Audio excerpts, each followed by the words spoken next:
Hello बच्चों, let's read the question. Calculate the capacitance. Here a diagram is given. Now to answer this question, first we will discuss here the key concept, and here the key concept will be capacitance of parallel plate capacitor, which is given as epsilon naught into A into K divided by D. D is the distance between two parallel plate capacitor and A is the cross sectional area. K is the dielectric medium between the given plates. Now यहाँ पे जब भी हम एक से ज़्यादा dielectric का use करते हैं इन अ गिवन कैपेसिटर, उस पर्टिकुलर केस में हमें ये ध्यान रखना होता है, अगर हमारे पास यहाँ पे जो डाइलेक्ट्रिक होता है वो लेंथ वाइज डिस्ट्रीब्यूट होता है, उस पर्टिकुलर केस में हमारे पास जो कैपेसिटर होते हैं वो सीरीज में कनेक्ट होते हैं, और अगर एरिया वाइज यहाँ पे डिस्ट्रीब्यूट होते हैं तो जो कैपेसिटर होते हैं वो पैरेलल में होते हैं. लाइक अगर हम बात करें, सपोज हमारे पास ये कैपेसिटर है, इसमें हमने बीच में कोई डाइलेक्ट्रिक फिल कर दिया, तो इसका जो लेंथ होगी वो d/2 दो पार्ट में डिवाइड हो जाएगी. तो यहाँ पे हम ये मान सकते हैं कि ये हमारे पास जो प्लेट है ये कॉमन है, इसको हम इस तरीके से रिप्रेजेंट कर सकते हैं. This will B plate number 1, this will B plate number 2, this will B plate number 3. जो प्लेट नंबर 2 है वो 1 और 3 के लिए कॉमन है, तो हम इसको यहाँ पे अलग अलग रिप्रेजेंट कर सकते हैं क्योंकि 2 एक ही प्लेट है, इनका जो पोटेंशियल होगा वो सेम आएगा. This will B plate number 1, this will B plate number 2, this will also be plate number 2 and this will B plate number 3. तो यहाँ से हम देख सकते हैं कि हमारे पास ये जो कैपेसिटर बना है इस कैपेसिटर के साथ सीरीज में. इसी तरीके से अगर हम यहाँ पे एरिया वाइज डाइलेक्ट्रिक को डिस्ट्रीब्यूट करते हैं तो उस पर्टिकुलर केस में जो एरिया है वो तो हाफ हो गया हमारे पास, लेकिन जो इनके बीच की डिस्टेंस है वो सेम रही. तो यानी हमने इसी कैपेसिटर की प्लेट को दो हाफ में डिवाइड कर दिया, तो जो इसका पोटेंशियल होगा वही इसका भी पोटेंशियल होगा, जो इस वाली प्लेट का पोटेंशियल होगा वही डाउन वाली प्लेट का पोटेंशियल भी होगा. तो एक तरीके से ये पैरेलल कॉम्बिनेशन बन गया. तो जब एरिया वाइज डिस्ट्रीब्यूशन होता है तो पैरेलल कॉम्बिनेशन बनता है, और जब हमारे पास यहाँ पे सेपरेशन का डिस्ट्रीब्यूशन होता है उस पर्टिकुलर केस में सीरीज कॉम्बिनेशन हमें देखने को मिलता है. तो यहाँ पे सीरीज और पैरेलल दोनों का कॉम्बिनेशन है.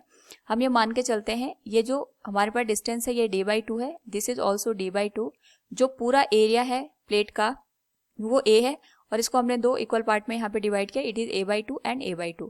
तो जैसे हमने डिस्कस किया था K2 और K3 का जो कैपेसिटर होगा it will B look like this. ये कुछ इस तरीके से हमें नजर आएगा. This will B K2, this will B K3, और यहाँ पे इनका जो पोटेंशियल आएगा वो सेम आएगा क्योंकि प्लेट हमारे पास सेम है. हमने इसको यहाँ पे हाफ दो पार्ट में डिवाइड कर दिया, यानी हमारे पास अगर मैं इसको C2 मान लूँ, इसको C3, तो दोनों पैरेलल कॉम्बिनेशन में यहाँ पे आएंगे. और ये जो प्लेट है ये हमारे पास C2 C3 के लिए कॉमन है, तो हमने इसको अलग से यहाँ पे फॉर्म कर दिया. ये हमारे पास यहाँ पे K1 के साथ सीरीज में कनेक्ट हो जाएगी. So we can write here, सबसे पहले K2 और K3 का जो कैपेसिटर बना उसके लिए हम यहाँ पे इक्विवेलेंट कैपेसिटेंस लिखेंगे. That will B C equivalent equals C2 plus C3, parallel combination है, तो ये आ जाएगा epsilon naught into a/2 into K2 divided by d/2, और ये आ जाएगा epsilon naught into a/2 into K3 divided by d/2.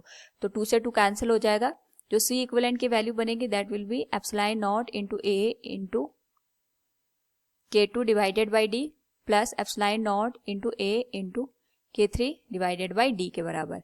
Now यहाँ पे हमारे पास जो कैपेसिटर बना है वो C1 के साथ सीरीज में कनेक्ट है, तो जो हमारे पास फाइनल C इक्विवेलेंट की वैल्यू आएगी that will be 1/C1 plus 1/C equivalent. तो जो C इक्विवेलेंट डैश की वैल्यू बनेगी that will be given as C1 की वैल्यू आ जाएगी एप्सिलॉन नॉट इंटू एरिया, तो इसका A रहेगा, इंटू K1 डिवाइडेड बाई ये आ जाएगा d/2 के. और यहाँ पे जो वैल्यू निकल के आएगी अगर हम इसकी बात करें तो ये हमारे पास निकल के आएगा epsilon naught into a divided by d, और मल्टीप्लाई हो जाएगा K2 प्लस K3 के साथ. नाउ यहाँ पे अगर हम इस होल वैल्यू को सॉल्व करें तो हमारे पास जो ये टर्म बनेगा इसको हम यहाँ पे 2 को न्यूमरेटर में शिफ्ट करके लिख सकते हैं. This will be given as, ये जो पूरा टर्म है ये हमारे पास यहाँ पे न्यूमरेटर में शिफ्ट हो जाएगा, यहाँ से भी और यहाँ से भी, तो ये आ जाएगा 1/C इक्विवेलेंट डैश इक्वल्स ये आ जाएगा d/2 epsilon naught into a into K1, और ये आ जाएगा d divided by epsilon naught into a K2 plus K3 के. नाउ यहाँ से अगर हम एलसीएम लें तो ये आ जाएगा C equivalent dash will be given as, LCM आएगा इसका 2 into epsilon naught into a K2 plus K3 and this will be multiplied with K1. तो ये जो वैल्यू है ये हमारे पास मल्टीप्लाई हो जाएगी यहाँ पे K2 प्लस K3 से, और ये जो दूसरी वैल्यू है ये हमारे पास मल्टीप्लाई हो जाएगी 2 इंटू K1 से।